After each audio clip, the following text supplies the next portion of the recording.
일어나요! 이게 무슨 짓이에요? 미숙이 당황해서 승호를 일으키려 했지만 소용없었습니다. 당신한테 너무 미안해서 더는 못 견디겠어. 그만하고 싶어. 승호가 흐느끼며 말했어요. 도대체 왜 이러는데요? 무슨 일이 있으면 말을 해요. 우리 엄마 모신 것만으로도 충분해. 10년 동안 그렇게 극진히 모시고. 승호가 고개를 들지 못하고 말했습니다.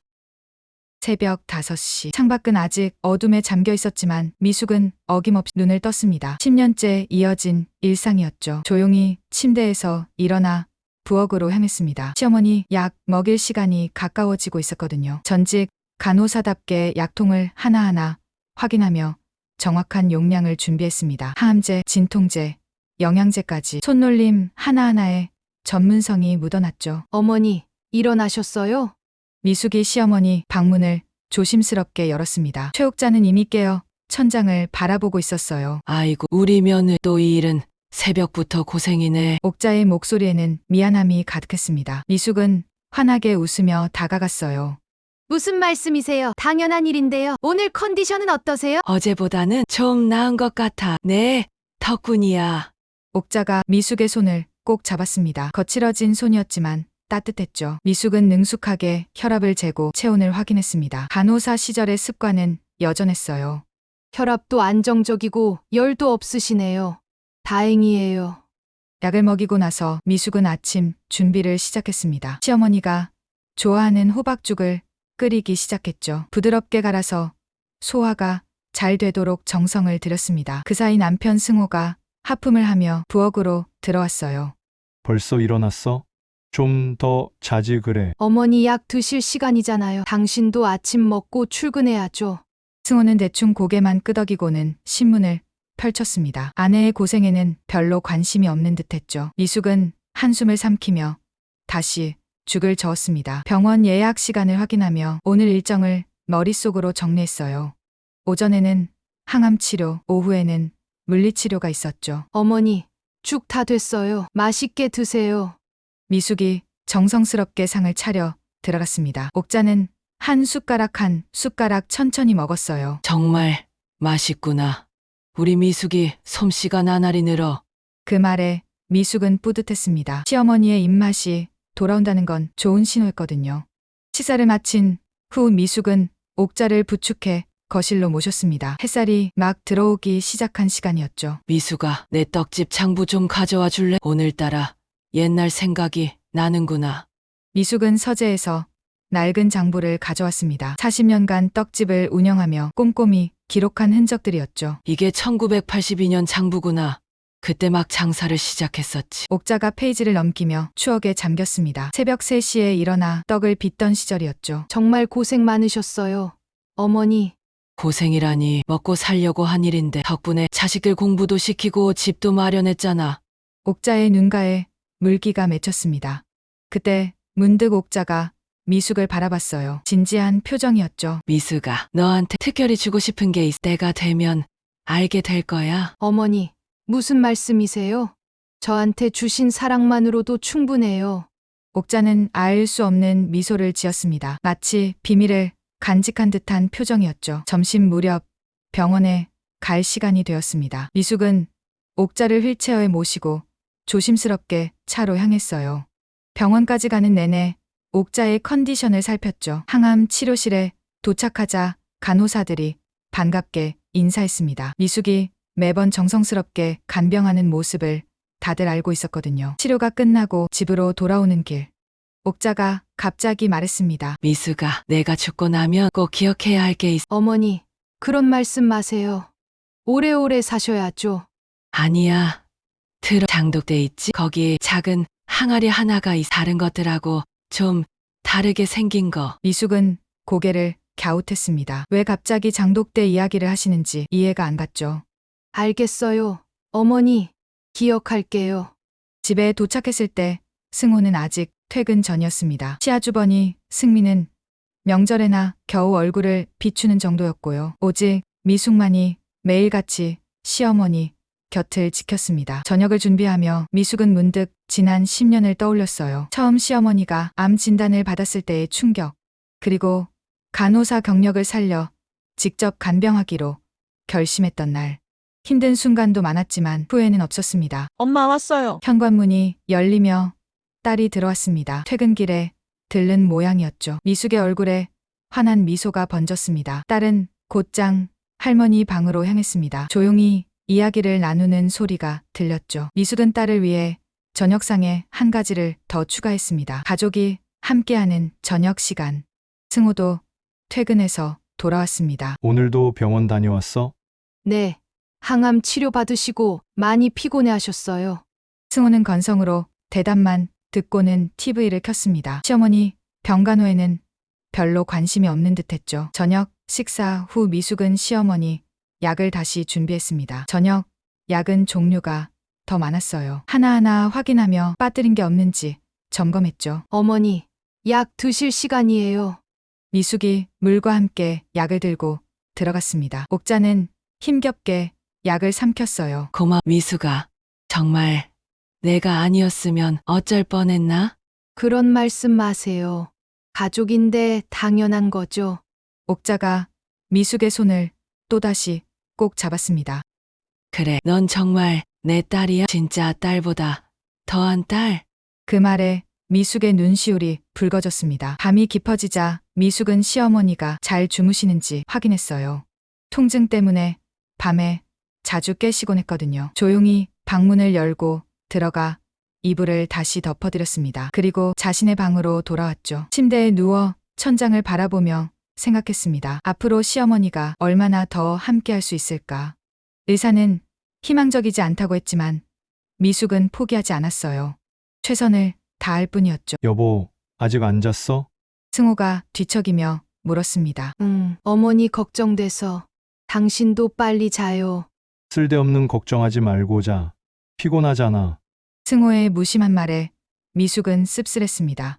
하지만 이미 익숙해진 일이었죠. 새벽 2시. 미숙은 갑자기 잠에서 깼습니다. 뭔가 불안한 예감이 들었어요. 조용히 일어나 시어머니 방으로 갔습니다. 옥자가 신음소리를 내고 있었어요. 어머니, 괜찮으세요?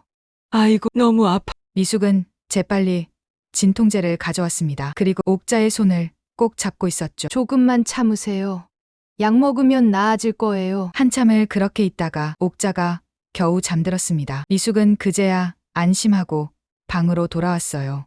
하지만 잠은 오지 않았습니다. 시어머니의 고통스러운 표정이 자꾸 떠올랐거든요. 다음 날 아침, 미숙은 평소보다 더 일찍 일어났습니다. 어제 밤일이 걱정되어 시어머니부터 확인했죠. 다행히 편안하게 주무시고 있었습니다. 부엌에서 아침 준비를 하는데 핸드폰이 울렸어요. 병원에서 온 전화였습니다. 검사 결과가 나왔다는 연락이었죠. 미숙의 표정이 굳어졌습니다. 좋지 않은 소식일 것 같은 예감이 들었거든요. 그래도 시어머니 앞에서는 밝은 표정을 유지했습니다. 희망을 잃지 않는 것. 그것이 간병인의 가장 중요한 자세였으니까요. 어머니, 오늘은 호박죽 말고 팥죽 어떠세요? 당 보충도 되고 좋을 것 같은데.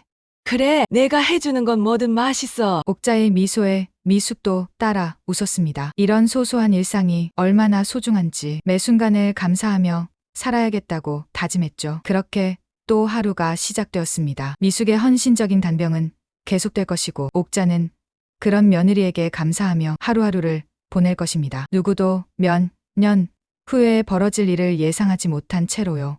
시어머니가 돌아가신 지 2년이 지났습니다. 미숙은 여전히 매일 아침 5시에 눈을 떴어요. 10년간 몸에 밴 습관은 쉽게 바뀌지 않았죠. 빈 방을 바라보며 시어머니 생각에 잠기곤 했습니다. 그날도 평범한 아침이었어요. 승호가 식탁에 앉아 신문을 보고 있었죠. 여보, 오늘 회사에서 중요한 발표가 있어.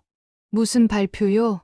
미숙이 커피를 따르며 물었습니다. 드디어 은퇴야. 35년 만에. 승호의 얼굴에 안도감이 번졌어요. 그동안 정말 고생 많았던 세월이었죠. 축하해요. 이제 좀 쉬면서 살 수 있겠네요. 미숙도 진심으로 기뻤습니다. 남편이 편해지면 자신도 여유를 가질 수 있을 테니까요. 몇 주 후 승호는 정식으로 퇴직했습니다. 퇴직금도 꽤 두둑했어요. 그날 저녁 승호는 오랜만에 와인을 꺼냈습니다. 여보, 이제 우리 둘이서 여유 있게 살자. 욕심 부릴 것도 없잖아. 승호가 통장을 보여주며 웃었어요. 숫자를 본 미숙도 안심이 됐죠. 노후 걱정은 하지 않아도 될 것 같았거든요. 당신 정말 고생 많았어. 이제 좀 쉬면서 하고 싶은 것도 하고 살아. 그러게 취미도 만들고 운동이라도 하면서 보내야겠어. 승호가 미숙의 손을 잡았습니다. 오랜만에 느끼는 따뜻함이었어요. 당신도 이제 아침 차리지 마. 밖에서 사 먹든지 하자. 아유, 말이라도 고마워. 근데 난 아직 은퇴 안 했어. 미숙이 웃으며 대답했습니다. 사실 집안일이 일이라면 평생 은퇴는 없는 셈이었죠. 은퇴 후 미숙은 드디어 자신만의 시간을 가질 수 있었어요. 동네 친구들과 등산 모임도 만들었습니다. 매주 화요일 아침에는 가까운 산을 올랐죠. 미수가 요즘 얼굴이 훨씬 밝아졌어. 친구가 말했어요. 시어머니 모시느라 고생했는데 이제야 좀 살 것 같아. 이제야 내 인생을 사는 기분이야. 미숙은 진심으로 행복했습니다. 문화센터에서 요가도 배우기 시작했어요. 몸도 마음도 건강해지는 느낌이었죠. 그런데 몇 개월이 지나자 승호의 행동이 조금씩 이상해지기 시작했습니다. 처음엔 사소한 것들이었어요. 평소보다 자주 외출을 하고 늦게 들어오는 날이 많아졌죠. 어느 날 저녁, 미숙이 거실에서 TV를 보고 있는데 승호가 안방에서 통화하는 소리가 들렸습니다. 아니, 그건 아직 조금만 더 기다려봐야.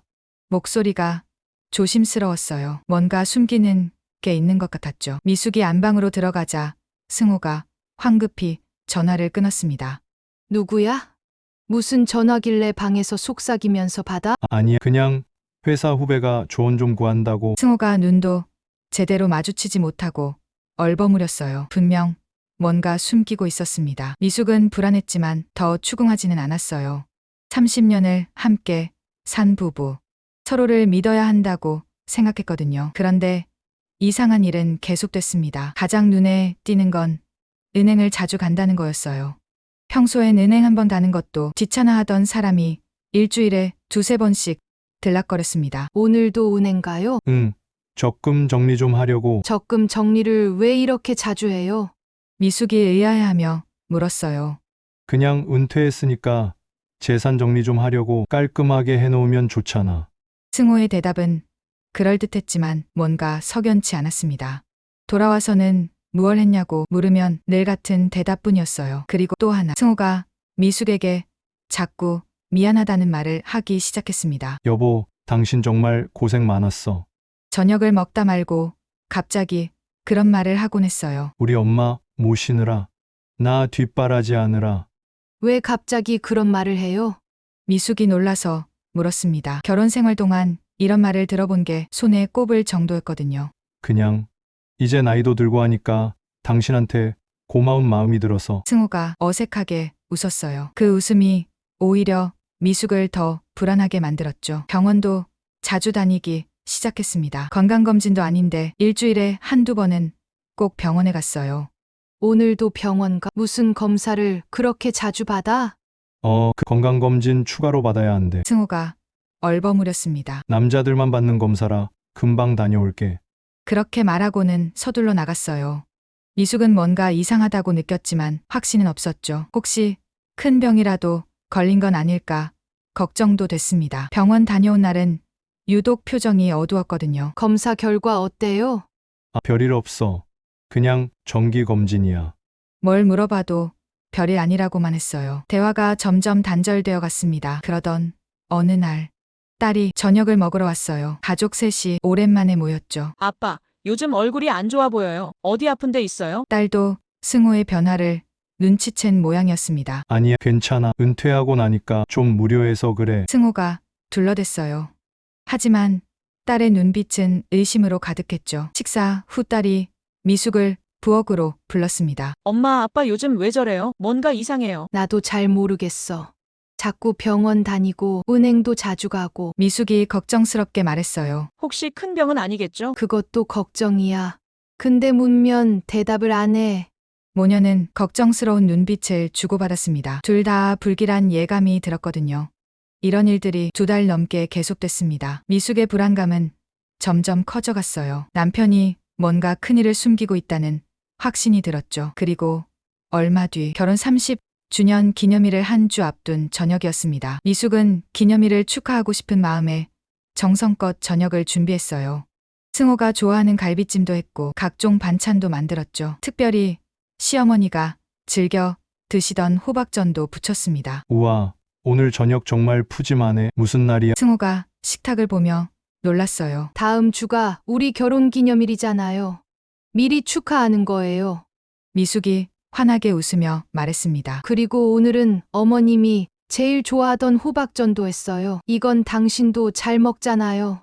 승호가 호박전을 보더니 잠시 멍하니 있었습니다. 표정이 묘하게 굳어졌어요. 이거 보니 엄마 생각나네. 참 좋아하셨는데. 평소 같으면 맛있다고 먼저 집어 먹었을 텐데 그날은 이상하게 조용했습니다. 어머니 계셨으면 우리 며느리가 최고라고 칭찬해 주셨을 텐데. 미숙이 시어머니를 떠올리며 말했어요. 정말 그리운 분이었죠. 왜 입맛 없어요? 어머니 생각나서 그래요? 미숙이 걱정스럽게 물었습니다. 승호는 한참을 아래만 보고 있었어요. 무거운 침묵이 흘렀죠. 그리고 마침내 입을 열었습니다. 여보, 우리 이혼하자. 미숙은 귀를 의심했어요.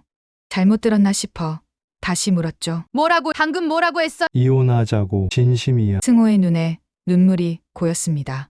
미숙은 너무 놀라 말을 잇지 못했어요. 우리 이혼해. 아마 엄마도 그러라고 하실 거야. 무슨 소리예요? 갑자기 이게 무슨...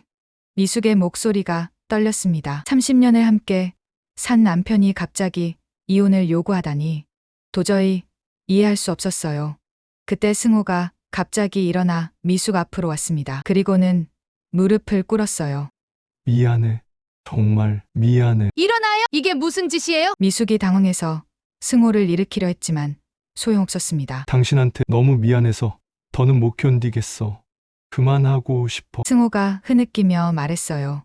도대체 왜 이러는데요? 무슨 일이 있으면 말을 해요. 우리 엄마 모신 것만으로도 충분해. 10년 동안 그렇게 극진히 모시고. 승호가 고개를 들지 못하고 말했습니다. 이제 당신도 자유롭게 살아야지. 이대로는 나까지 그럴 순 없어. 무슨 소리를 하는 거예요? 자유롭게 살다니. 미숙은 혼란스러웠어요.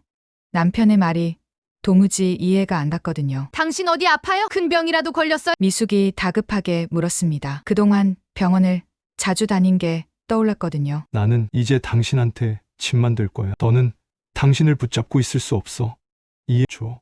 승호의 말투는 간절했어요. 마치 무언가에 쫓기는 것 같았죠. 아니, 그런 게 아니야. 승호가 고개를 저었습니다. 그냥 당신이 너무 불쌍해서. 30년 동안 나 때문에, 우리 집안 때문에 희생만 했잖아.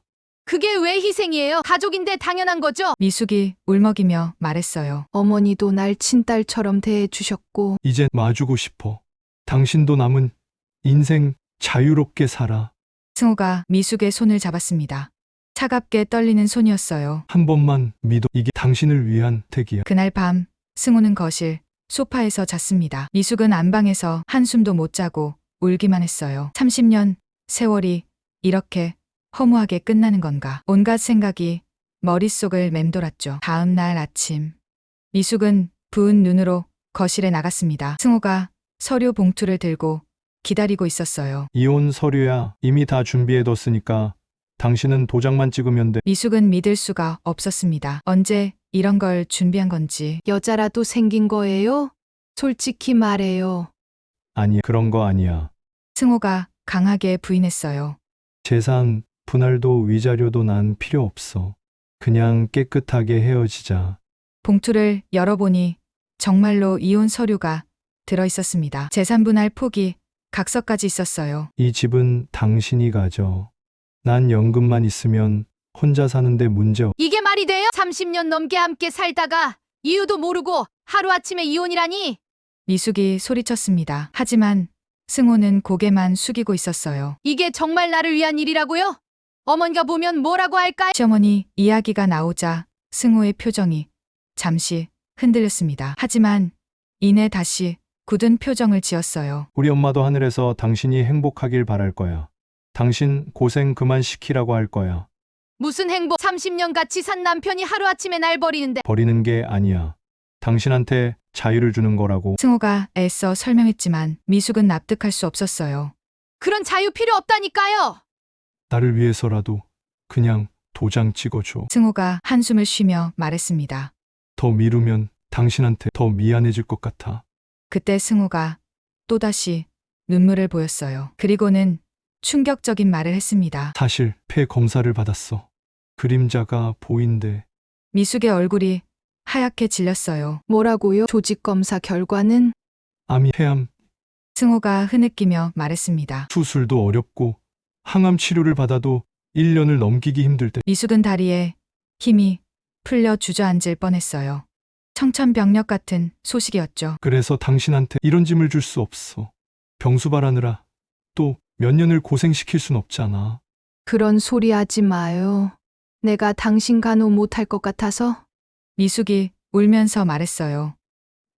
아니, 당신은 잘할 거야. 그게 문제. 승호가 고개를 저었습니다. 우리 엄마 모시느라 10년이나 고생했는데 또 당신 인생을 나한테 바치게 할 순 없어. 나도 병원에서 마지막을 보내고 싶지 않고. 승호가 미숙의 손을 꼭 잡으며 간절히 말했어요. 이게 내 마지막 소원이야. 당신을 자유롭게 해주는 거. 제발 부탁이야. 미숙은 남편의 간절한 눈빛을 보며 마음이 흔들렸습니다. 죽음을 앞둔 사람의 마지막 소원. 무조건 거부하기도 어려웠어요. 시간이 내가 아직 건강할 때 좋게 정리하고 싶어. 승호의 말에는 절박함이 묻어났습니다. 정말로 시간이 얼마 남지 않은 사람 같았어요. 그날 하루 종일 미숙은 고민했습니다. 남편의 애처로운 표정이 자꾸 떠올랐거든요. 폐암이라는 진단, 그리고 자신에게 짐이 되고 싶지 않다는 마음. 어쩌면 정말로 사랑해서 내린 결정일지도 모른다는 생각이 들었어요. 며칠 동안 승호는 계속해서 미숙을 설득했습니다. 여보, 내가 마지막으로 당신한테 해줄 수 있는 게 이것뿐이야. 치료라도 받아보는 거 어때요? 좋아질 수도 있잖아요.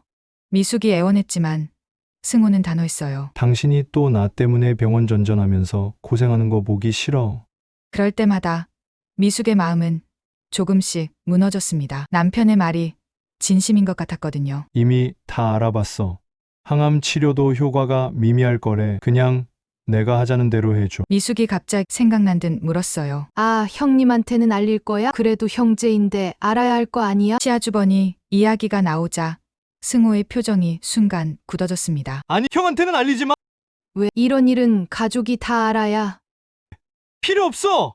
승호가 갑자기 목소리를 높였어요. 그러다 이내 한숨을 쉬며 말했죠. 형이랑은 엄마 돌아가시고 난 뒤로 연락 안 해.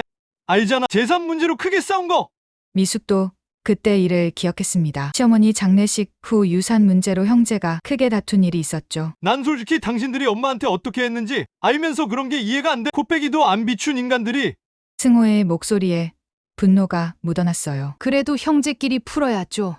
계속 그렇게 안 보고 살 순 없잖아요. 미숙이 안타까운 마음에 말했습니다. 명절에도 제사에도 못 가고. 형은 나한테 관심 없어. 그때 자기가 앞으로 남처럼 지내자고 했잖아. 승호가 차갑게 말했어요. 그래도 소식은 들어요. 요즘 연락이 없고 잘 지내는지 모르겠네. 몰라. 관심 없어. 잘 지내겠지. 승호가 퉁명스럽게 대답했습니다. 어쨌든 형한테는 절대 알리지 마. 괜한 동정받고 싶지 않아. 그대는 그게 자존심 때문인 줄만 알았어요. 형제끼리 재산 갈등으로 사이가 틀어진 게 남편도 마음 아픈 모양이라고만 생각했죠. 그렇게 일주일이 지났습니다. 승호의 간절한 부탁과 눈물, 그리고 죽음을 앞둔 사람의 마지막 소원. 미숙도 점점 마음이 약해졌어요. 깊은 고민 끝에 결심했습니다. 남편의 마지막 소원이라면 아픈 사람 마음이라도 편하게 해주자고. 그날 저녁, 딸이 퇴근 후 집에 들렀어요. 미숙의 얼굴을 보자마자 뭔가 이상함을 눈치챘죠. 엄마, 무슨 일 있어? 잠 한숨도 못 잔 얼굴인데. 왜? 아빠랑 싸웠어? 딸의 걱정스러운 물음에 미숙은 더 이상 숨길 수가 없었습니다. 목소리가 떨렸어요. 아니야. 싸우긴 별일 없어. 하지만 딸 앞에서는 거짓말이 통하지 않았죠. 엄마 울었지? 무슨 일인지 말해봐. 딸의 따뜻하면서도 걱정 어린 목소리에 미숙의 눈에서 갑자기 눈물이 흘렀습니다. 사실은 아빠가 폐암이래. 딸의 얼굴이 하얗게 질렸어요. 뭐? 폐암? 많이 안 좋은 거야? 3기라는데 최근에 알았대. 미숙이 그동안 있었던 일을 설명했습니다. 승호가 이혼을 요구한 것부터 병을 이유로 된 것까지. 그래서 아빠가 이혼하자고 해. 나한테 병수발 시키기 싫다고. 딸은 충격을 받은 듯 한참 말을 잇지 못했어요. 나도 생각해 봤는데 아빠가 저렇게 부탁하니 이혼해줘야 하나 싶기도 해.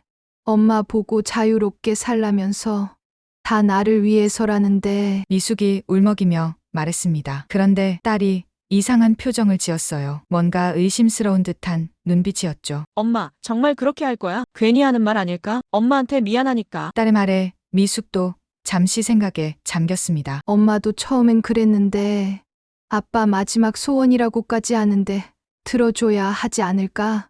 매일 보면 아빠가 이혼해 달라고 사정하는데 그냥 하는 말은 아닌 것 같아.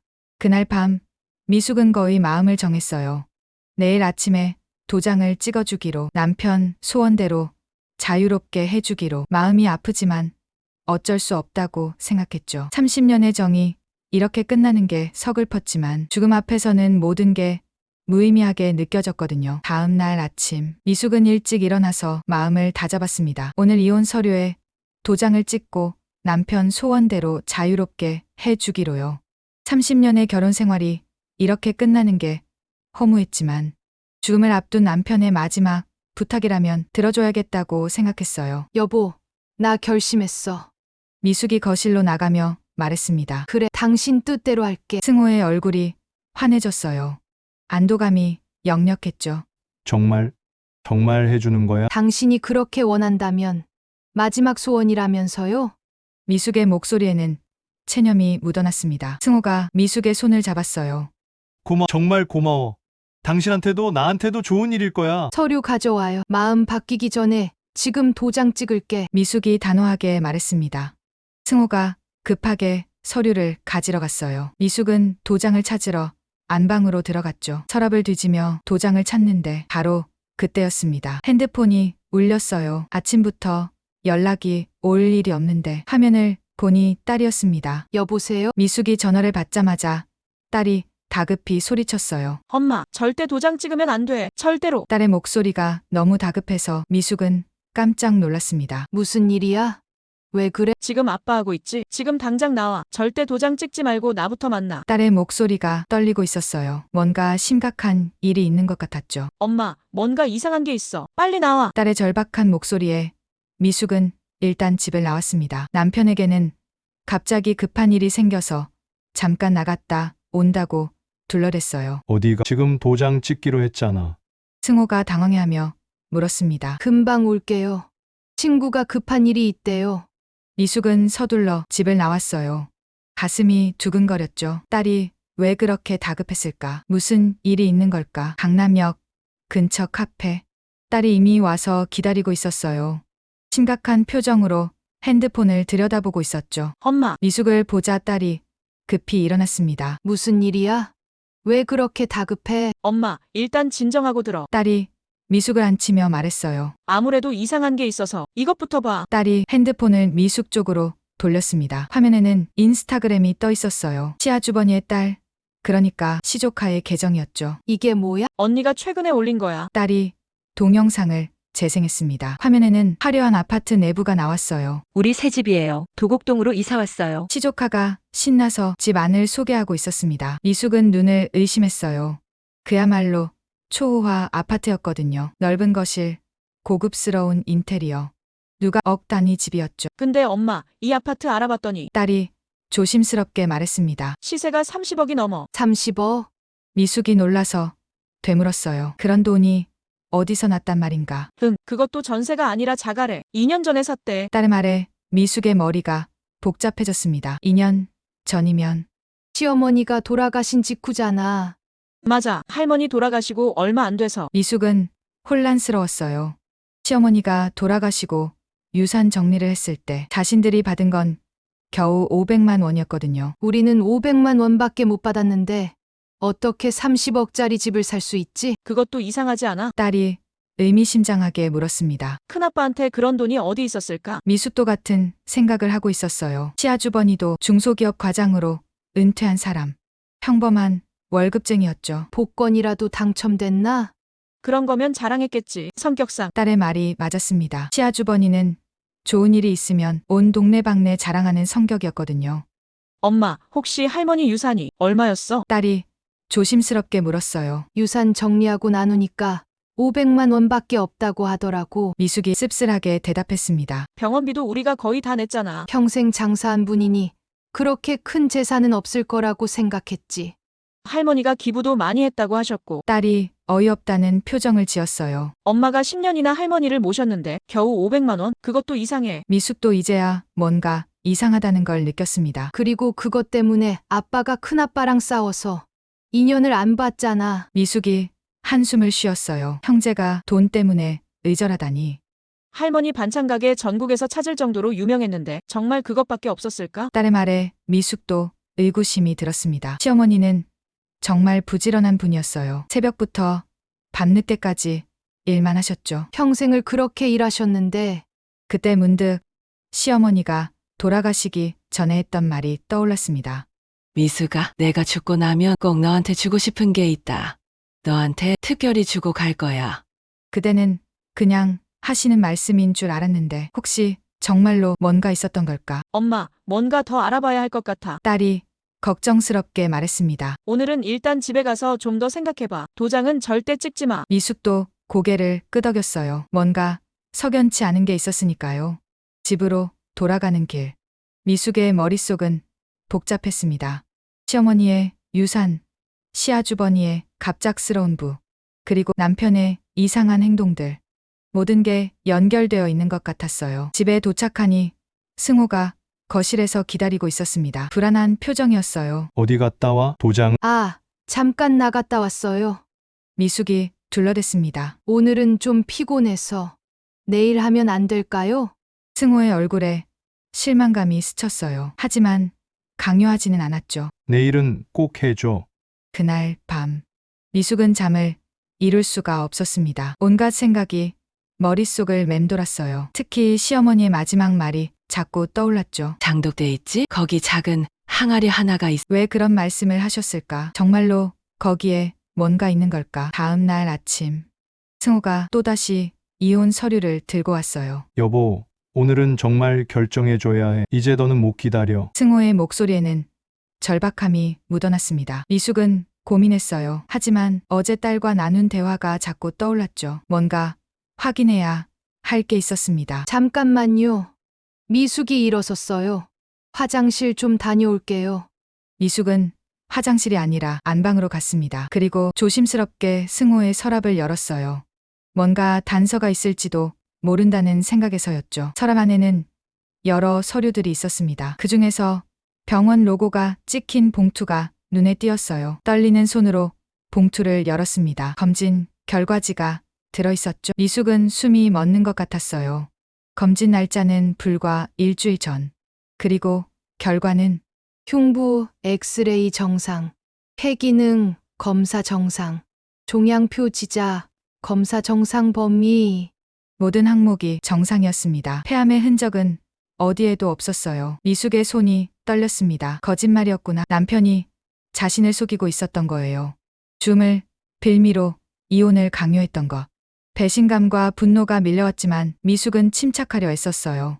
왜 이런 거짓말까지 했을까? 도대체 뭘 숨기려는 걸까? 조용히 서류를 제자리에 놓고 나왔습니다. 거실로 돌아가니 승호가 기다리고 있었어요. 도장 가져왔어? 미숙은 최대한 평정심을 유지하려 했습니다. 아직은 티를 내면 안 됐어요. 더 알아봐야 할 게 있었으니까요. 그때 현관문이 열렸습니다. 안녕하세요. 딸이 들어왔어요. 미리 연락하고 온 것 같았죠. 너?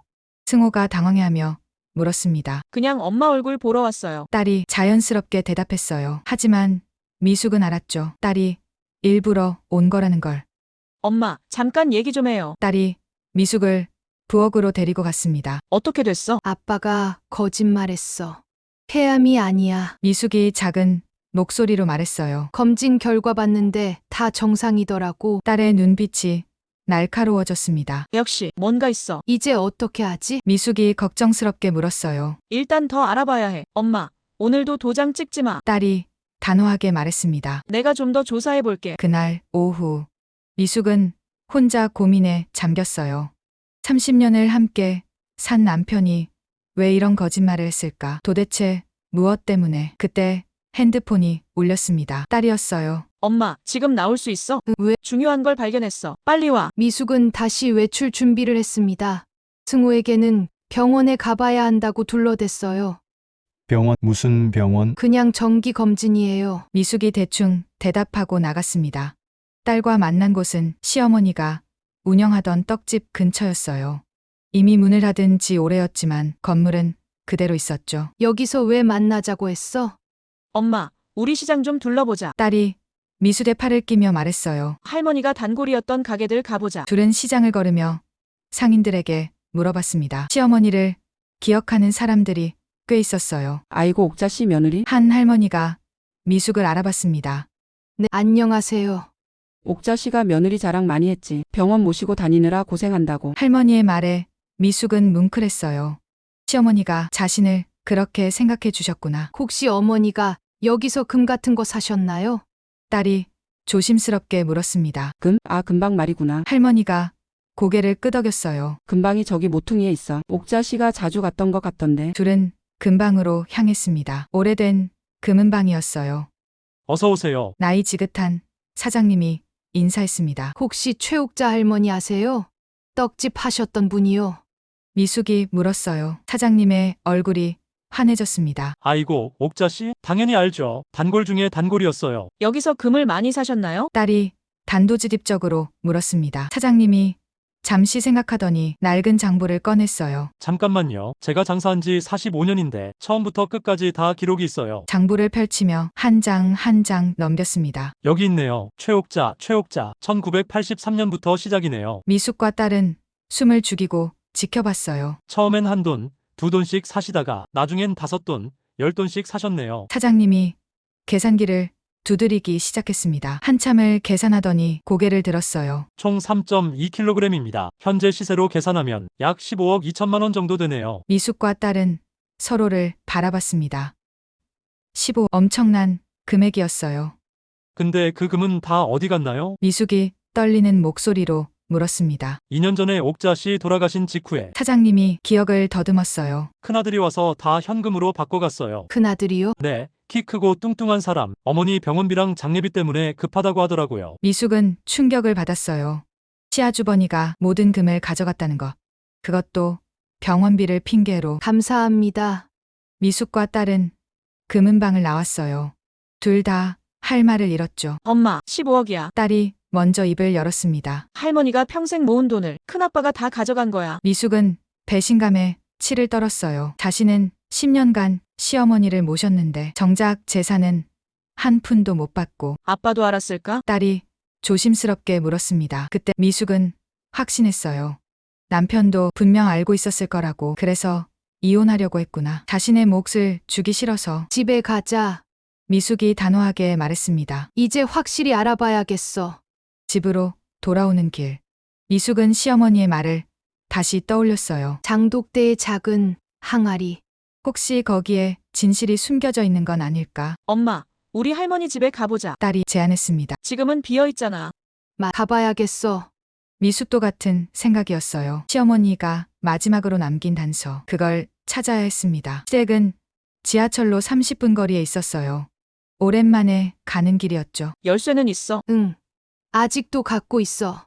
미숙이 가방에서 열쇠를 꺼냈습니다. 시어머니가 주신 열쇠를 아직도 간직하고 있었어요. 대문을 열고 들어가니 마당에 잡초가 무성했습니다. 2년 동안 아무도 돌보지 않은 탓이었죠. 여기 미숙이 뒷마당으로 향했어요. 장독대가 그대로 있었습니다. 먼지가 수북이 쌓여 있었지만요. 어머니가 작은 항아리라고 하셨어. 미숙이 하나하나 뚜껑을 열어봤습니다. 대부분은 비어 있거나 곰팡이가 피어 있었어요. 엄마, 여기 봐. 딸이 구석진 곳을 가리켰습니다. 작은 항아리 하나가 있었어요. 다른 것들과 달리 뚜껑에 무거운 돌까지 올려져 있었죠. 미숙이 떨리는 손으로 돌을 치우고 뚜껑을 열었습니다. 안에는 비닐에 몇 겹이나 쌓인 봉투가 들어 있었어요. 이게 뭐 조심스럽게 봉투를 꺼내 열었습니다. 그리고 둘은 동시에 숨을 멈췄어요. 어머니, 미숙의 눈에서 눈물이 흘렀습니다. 봉투 안에는 편지가 들어 있었어요. 시어머니의 떨리는 글씨로 쓰인 편지. 사랑하는 며느리 미숙에게 10년 동안 나를 지극정성으로 모셔준 거 죽어서도 잊지 못할 거야. 미숙은 편지를 읽으며 흐느꼈어요. 자식도 못할 일을 내가 해줬어. 내가 40년 동안 모은 금이 있다. 총 3kg이 넘는다. 역시 금은방 사장님 말이 맞았습니다. 그리고 충격적인 내용이 이어졌어요. 절반은 꼭 내가 가져야 한다. 이건 내 유언이다. 아들들이 욕심낼 것 같아 공증도 받아뒀다. 여기 함께 넣어둔다. 미숙이 봉투를 더 뒤지자 정말로 공증 서류가 나왔습니다. 공증사무소 도장이 선명하게 찍혀 있었어요. 날짜를 보니 시어머니가 돌아가시기 한 달 전. 엄마, 이거 봐. 딸이 또 다른 것을 발견했어요. 작은 녹음기였습니다. 고무줄로 꽁꽁 묶여 있었죠. 이것도 어머니가 미숙이 조심스럽게 전원 버튼을 눌렀어요. 놀랍게도 아직 배터리가 남아 있었습니다. 잡음과 함께 시어머니의 목소리가 흘러나왔어요. 내가 이걸 녹음하는 날이 2022년 5월 10일이다. 목소리는 많이 쇠약했지만 또렷했습니다. 아마 내가 곧 세상을 떠날 것 같구나. 미수가 10년 동안 정말 고마웠다. 그 은혜를 어떻게 갚겠니? 미숙은 녹음을 들으며 펑펑 울었어요. 시어머니의 마지막 목소리였습니다. 돈으로 갚을 수 있는 게 아니지만 그래도 이게 내 마음이다. 내 아들들이 만약 내 것을 빼앗으려 하면 이걸 꼭 사용해라. 법적으로 싸워서라도 내 권리를 찾아. 시어머니는 모든 걸 예상하고 계셨던 거예요. 자식들이 며느리의 몫을 빼앗을 거라는 걸. 정말 고맙다. 내 덕분에 편히 눈 감을 수 있겠구나. 사랑한다. 내 딸아. 녹음이 끝났습니다. 미숙은 그 자리에 주저앉아 한참을 울었어요. 시어머니의 사랑이 가슴 깊이 느껴졌습니다. 엄마, 딸이 미숙을 안아주었어요. 할머니가 엄마를 정말 사랑하셨구나. 이렇게까지 준비해 두셨어. 미숙은 눈물을 닦고 일어섰습니다. 이제 무엇을 해야 할지 분명해졌어요. 집에 가자. 아빠한테 물어봐야겠어. 미숙의 목소리는 단호했습니다. 더 이상 속을 수는 없었으니까요. 집으로 돌아오는 내내 미숙은 생각했어요. 30년을 함께 산 남편이 어떻게 이럴 수 있을까? 시어머니의 유산을 독차지하려고 병든 척 거짓말까지 하면서 현관문을 열고 들어가니 승호가 TV를 보고 있었어요. 미숙을 보자 급히 일어났습니다. 어디 갔다 왔어? 연락도 없이. 시댁에 다녀왔어요. 미숙이 차갑게 대답했습니다. 승호의 얼굴이 굳어졌어요. 거기는 어머니 생각이 나서요. 미숙이 천천히 다가갔습니다. 그리고 이것도 찾았고요. 봉투를 꺼내 보이자 승호의 얼굴이 하얗게 질렸어요. 그거 어머니가 저한테 남기신 거예요. 이제 다 알아요. 미숙의 목소리는 차분했지만 단호했습니다. 당신이 왜 거짓말했는지, 왜 이혼하려고 했는지 다 알아요. 승호는 아무 말도 하지 못했어요. 거짓이 들통난 사람의 얼굴이었죠. 진실이 밝혀지는 순간이었습니다. 미숙은 밤새 잠을 이루지 못했습니다. 시어머니가 남긴 유언장과 녹음기를 품에 안고 있었어요. 이제 무엇을 해야 할지는 분명했지만 마음이 무거웠죠. 30년의 배신. 그것도 가장 믿었던 남편에게서. 새벽녘 딸에게서 메시지가 왔습니다. 엄마, 변호사 만날 약속 잡았어. 오전 10시에 만나자. 미숙은 결심했어요. 더 이상 당하고만 있을 수는 없다고. 아침이 밝았습니다. 승호는 어제 저녁부터 안방에 틀어박혀 나오지 않았어요. 미숙은 평소처럼 아침을 준비했습니다. 마치 아무 일도 없었던 것처럼. 여보, 아침 먹어요. 미숙이 안방 문을 두드렸어요. 한참 후에야 승호가 나왔습니다. 초췌한 얼굴이었죠. 둘은 말없이 식탁에 앉았어요. 무거운 침묵이 흘렀습니다. 오늘 승호가 먼저 입을 열었어요. 오늘도 그 서류. 네, 오늘 도장 찍을게요. 미숙이 담담하게 대답했습니다. 승호의 얼굴에 안도감이 번졌어요. 정말 응, 준비해놔요.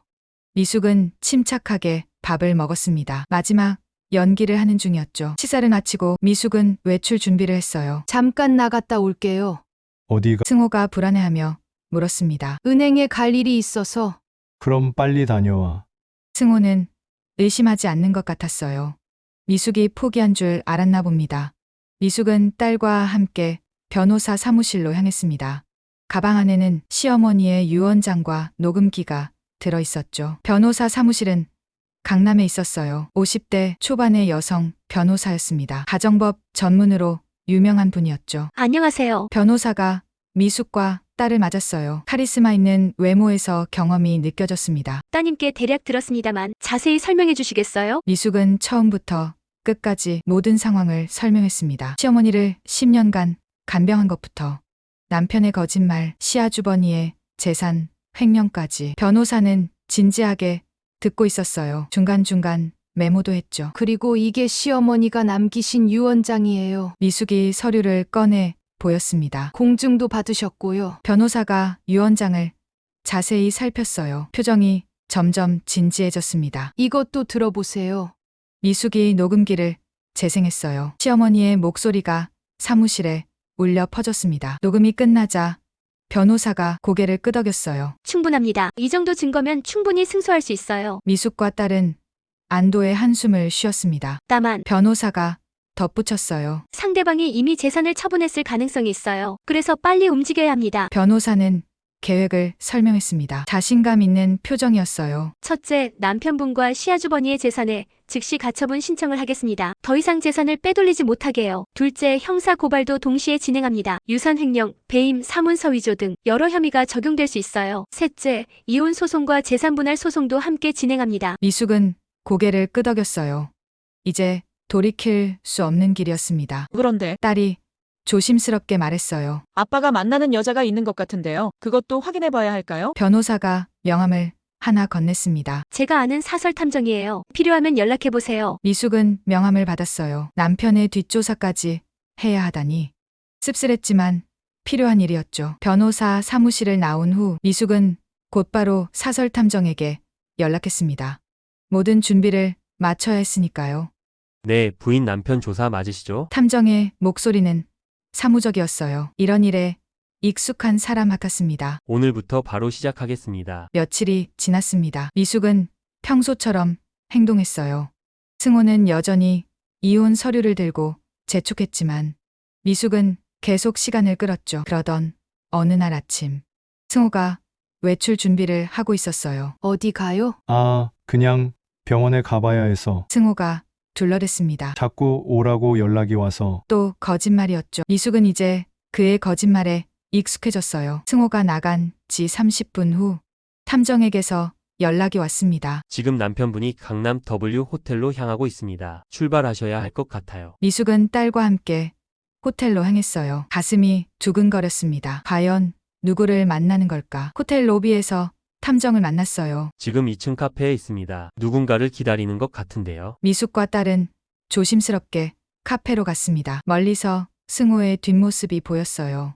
그런데 놀랍게도 승호가 만난 사람은 여자가 아니었습니다. 50대 정도로 보이는 남자였어요. 두 사람은 뭔가 서류를 펼쳐놓고 진지하게 대화 중이었죠. 저 남자 누구지? 딸이 의아해하며 물었어요. 탐정이 망원렌즈로 사진을 찍었습니다. 얼굴 확인되면 신원 조사하겠습니다. 30분쯤 후 두 사람이 일어났어요. 남자가 명함을 건네는 게 보였습니다. 승호는 정중하게 받아들었죠. 집으로 돌아온 후 미숙은 불안한 마음으로 연락을 기다렸어요.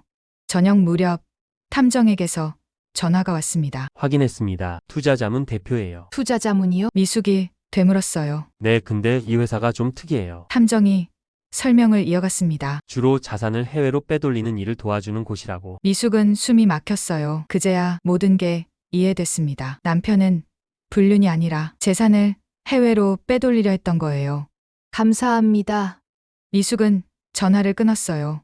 이제 모든 준비가 끝났습니다. 다음 날 아침 미숙은 일찍 일어나 마음을 다잡았어요. 오늘이 바로 그날 모든 진실을 밝히는 날이었습니다. 평소처럼 아침을 준비하고 평소처럼 승호를 깨웠어요. 여보, 일어나요. 아침 먹어야죠. 승호가 하품을 하며 일어났습니다. 오늘은 좀 일찍 일어났네. 응, 할 일이 있어서. 미숙이 담담하게 대답했어요. 아침을 먹은 후 승호는 어김없이 이혼 서류를 꺼냈습니다. 여보, 오늘은 정말 결정해줘야 해. 이제 더는 못 기다려. 승호의 목소리에는 초조함이 묻어났어요. 뭔가 급한 일이 있는 것 같았죠. 알았어요. 미숙이 고개를 끄덕였습니다. 도장 찍을게요. 승호의 얼굴에 안도감이 번졌어요. 정말 드디어 네, 가져와요. 미숙이 도장을 가지러 일어났습니다. 순순히 응하는 모습에 승호는 의심하지 않았어요. 바로 그때였습니다. 초인종이 울렸어요. 누구지 이 시간에. 승호가 의아해하며 현관으로 갔습니다. 미숙은 알고 있었어요. 누가 왔는지. 누구세요? 승호가 문을 열었습니다. 그리고 깜짝 놀랐어요. 문 앞에는 여러 사람이 서 있었거든요. 법원 집행관, 변호사, 그리고 딸까지. 김승호 씨 되시죠? 집행관이 사무적으로 물었어요. 네. 그런데 무슨 일로? 재산 가처분 결정문입니다. 집행관이 서류를 전달했습니다. 승호는 서류를 받아들고는 얼굴이 하얗게 질렸어요. 이게 무슨 누가 이런 걸. 승호가 당황해서 뒷걸음질을 쳤습니다. 미숙이 뒤에서 걸어 나왔어요. 내가 했어요. 당신 승호가 믿을 수 없다는 듯 미숙을 바라봤습니다. 그때 변호사가 차분히 말했어요. 최승호 씨, 당신은 어머니 최옥자님의 유산을 불법으로 횡령했습니다. 뭐라고? 무슨 소리야? 승호가 발끈했어요. 하지만 미숙은 침착했습니다. 가방에서 유언장과 녹음기를 꺼냈어요. 여보, 어머니가 나한테 남기신 거예요. 이제부터 우리 계산 제대로 해야죠. 미숙이 유언장을 펼쳐 보였습니다. 승호는 그걸 보고는 말문이 막혔어요.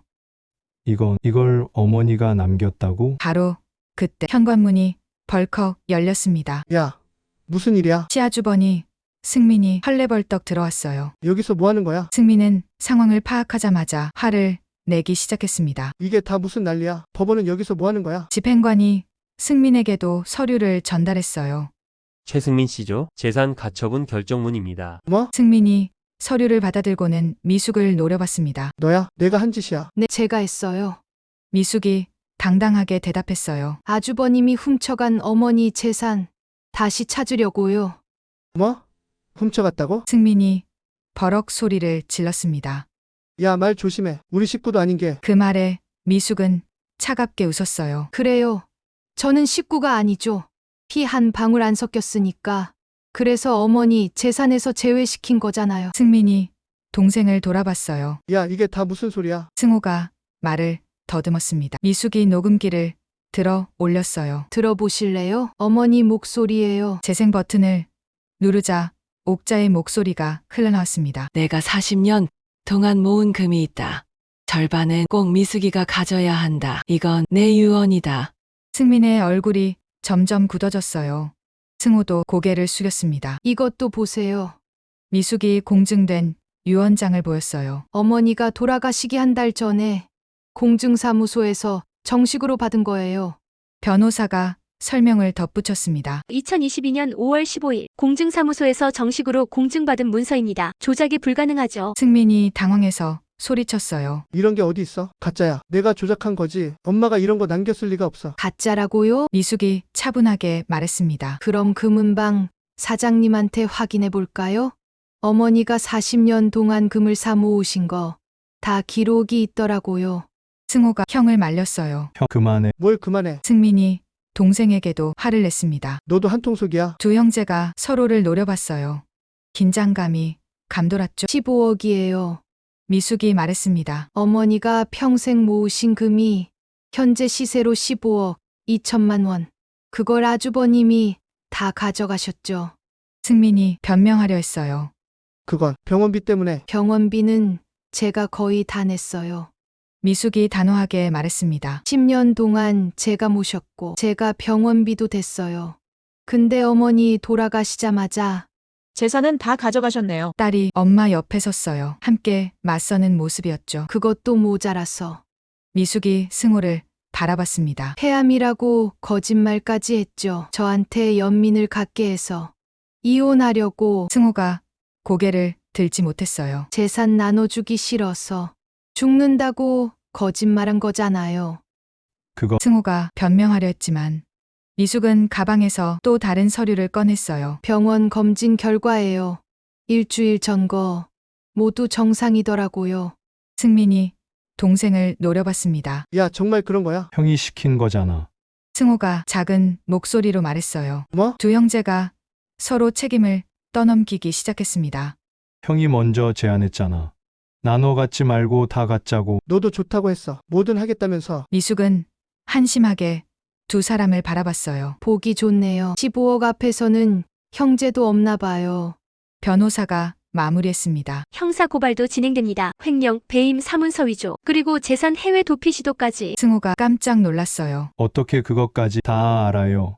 미숙이 차갑게 말했습니다. 투자자문 만나서 재산 빼돌리려 했죠? 승호는 완전히 무너졌어요. 모든 게 들통났으니까요. 미안해. 승호가 미숙에게 다가왔습니다. 정말 미안해. 이제 와서 미안하다고요? 미숙이 한 걸음 물러섰어요. 30년이 이렇게 끝나는군요. 그때 승민이 또 소리를 질렀습니다. 야, 피 한 방울 안 섞인 내가 무슨 자격으로 우리 엄마 재산을. 자격이요? 미숙이 승민을 똑바로 바라봤어요. 그걸 왜 두 분이 정하죠? 어머니가 직접 정하신 건데. 미숙은 유언장을 다시 들어보였습니다. 여기 보이시죠? 내가 모은 금의 절반은 며느리의 것이다. 어머니, 친필이에요. 승민이 할 말을 잃었어요. 반박할 수가 없었으니까요. 그리고 미숙이 마지막으로 말했습니다. 전 10년 동안 어머니를 모셨어요. 새벽마다 통증에 우실 때 안아드렸어요. 항암 치료받으러 다닐 때도, 병원비 댈 때도. 그때 어디 계셨죠? 승민이 대답하지 못했어요.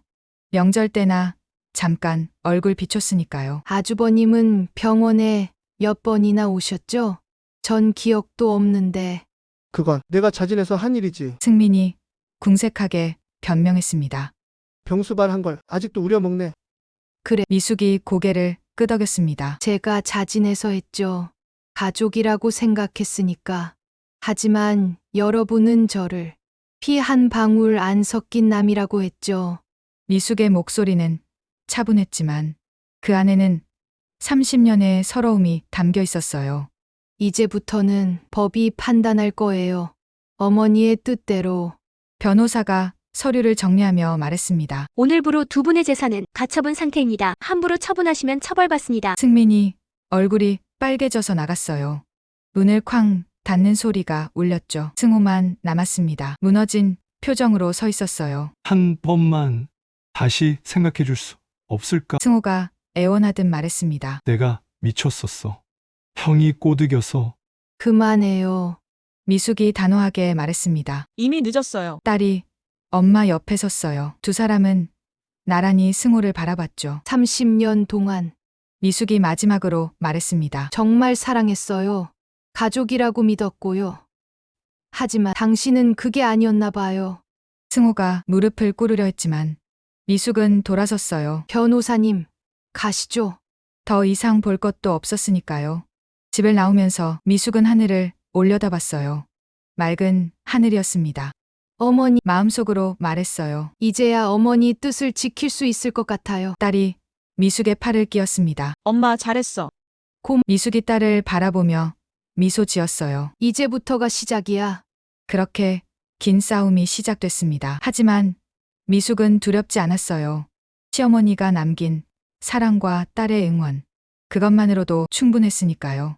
정의는 반드시 승리한다고 미숙은 믿고 있었습니다. 6개월이 지났습니다. 법원의 판결을 기다리는 시간은 길고도 지루했어요.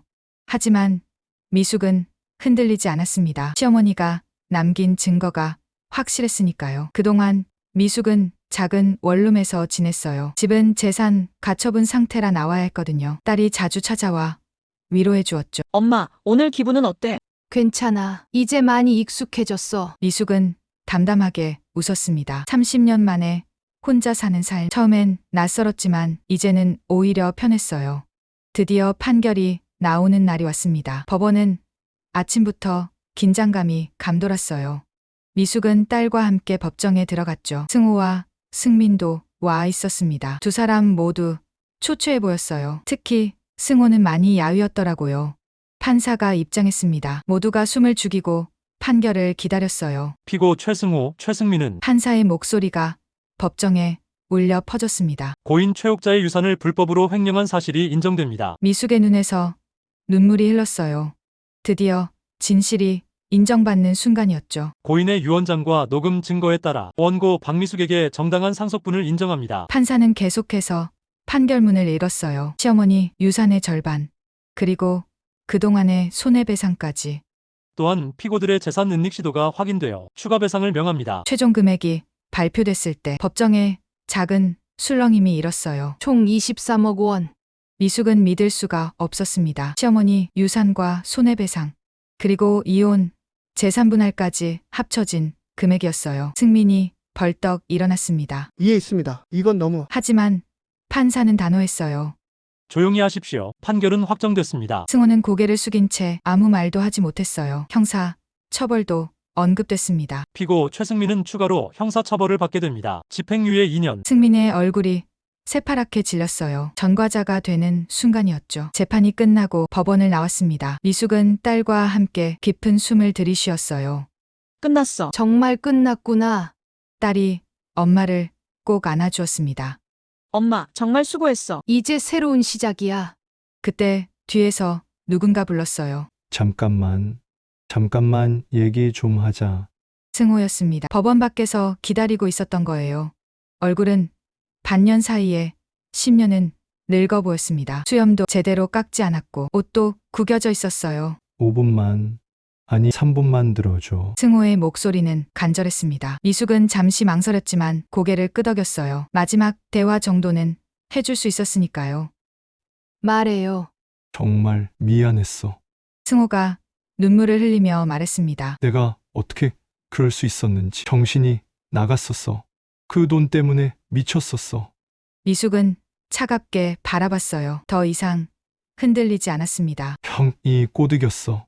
승호가 변명을 내려놓았습니다. 내가 정신을 차렸어야 했는데. 그만해요. 미숙이 단호하게 말했습니다. 이제 와서 무슨 소용이에요. 승호가 갑자기 무릎을 꿇었어요. 사람들이 다 쳐다봤지만 개의치 않았죠. 여보, 제발 용서해줘. 내가 미쳤었어. 일어나요. 창피하게. 미숙이 돌아서려 했습니다. 하지만 승호가 미숙의 손을 잡았어요. 한 번만 기회를 줘. 당신 없으면 난 못 살아. 승호의 얼굴은 처절했어요. 정말로 후회하는 것 같았죠. 우리 그때까지 정말 좋았잖아. 매일 후회해. 아침에 눈 뜨면 당신이 차려주던 밥상이 생각나고 저녁엔 같이 앉아서 TV 보던 게 그리워. 눈물이 주르륵 흘렀습니다. 형이랑 또 싸웠어. 서로 내 탓이라고 하다가 주먹 다짐까지 하고 이제 정말 남보다 못한 사이가 됐어. 승호가 울먹이며 말했어요. 이젠 같은 사람 없어. 정말 혼자. 자업자득이죠. 미숙이 차갑게 말했습니다. 30년의 정도 이제는 없었어요. 근데 10년이야. 승호가 애원했어요. 우리가 함께한 시간이 그렇게 쉽게 끝낼 수 있어? 한 번만, 딱 한 번만 기회를 줘. 뭐든 할게. 당신이 시키는 대로 다 할게. 미숙은 고개를 저었습니다. 늦었어요. 이런다고 내가 동정할 것 같아요? 당신이 쇼하는 거 아는데. 승호가 더 간절하게 매달렸어요. 아니야, 진짜야. 진짜로 후회하고 있어. 그 말도 거짓말이겠죠. 미숙이 단호하게 말했습니다. 암 걸렸다던 거짓말처럼 아무렇지 않게 거짓말하잖아요. 난 이제 당신 말 못 믿어요. 승호가 절망적인 표정을 지었어요. 더 이상 변명할 수도 없었죠. 월세방에서 혼자 살고 있어. 승호가 울먹이며 말했습니다. 형이랑도 못 만나고 아무도 밥대로 못 먹고. 그게 당신이 선택한 길이에요. 미숙이 돌아섰습니다. 어머니, 재산 욕심내고 저를 버리려 했잖아요. 그 결과예요.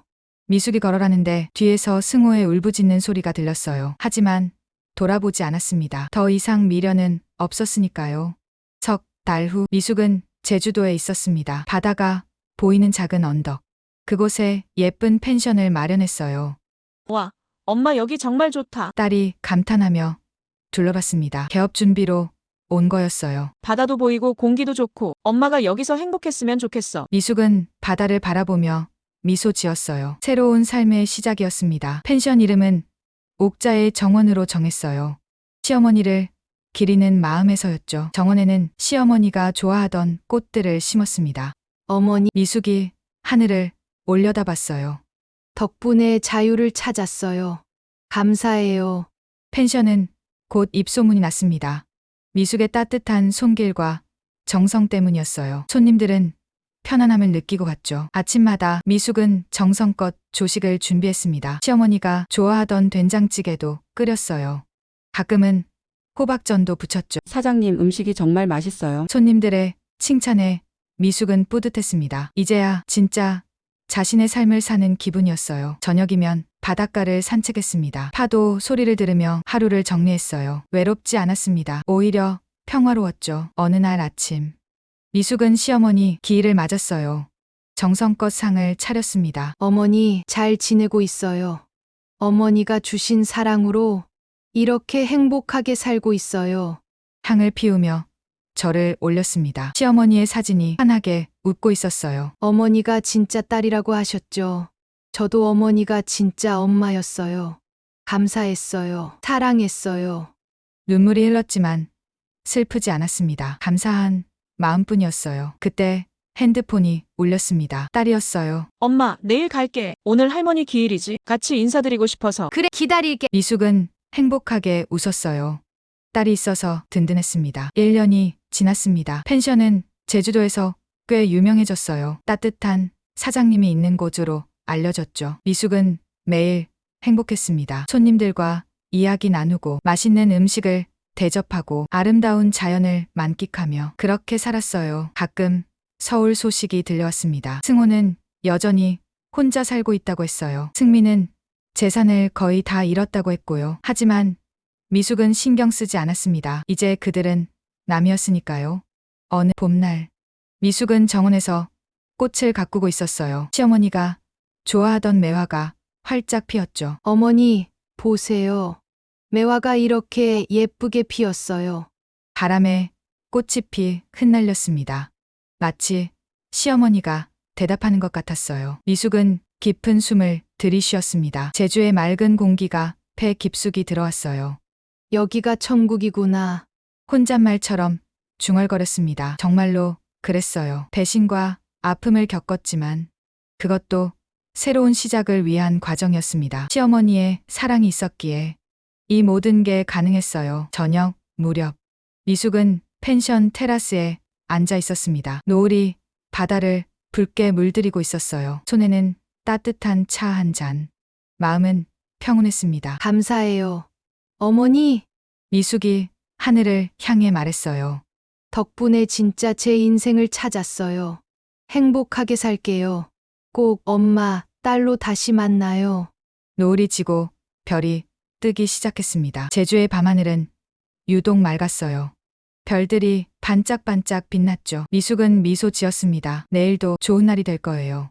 손님들에게 맛있는 아침을 대접하고 정원의 꽃들에게 물을 주고 바닷가를 산책하고 그렇게 하루하루를 살아갈 거예요. 배신의 아픔은 이제 추억이 됐습니다. 대신 새로운 행복이 그 자리를 채웠어요. 미숙은 일어섰습니다. 펜션 안으로 들어가며 생각했어요. 내일은 뭘 만들어 볼까? 손님들이 좋아할 만한. 그렇게 미숙의 하루가 끝났습니다. 그리고 새로운 하루가 시작될 거예요. 제주도의 아름다운 펜션에서, 옥자의 정원에서 미숙은 오늘도 행복합니다.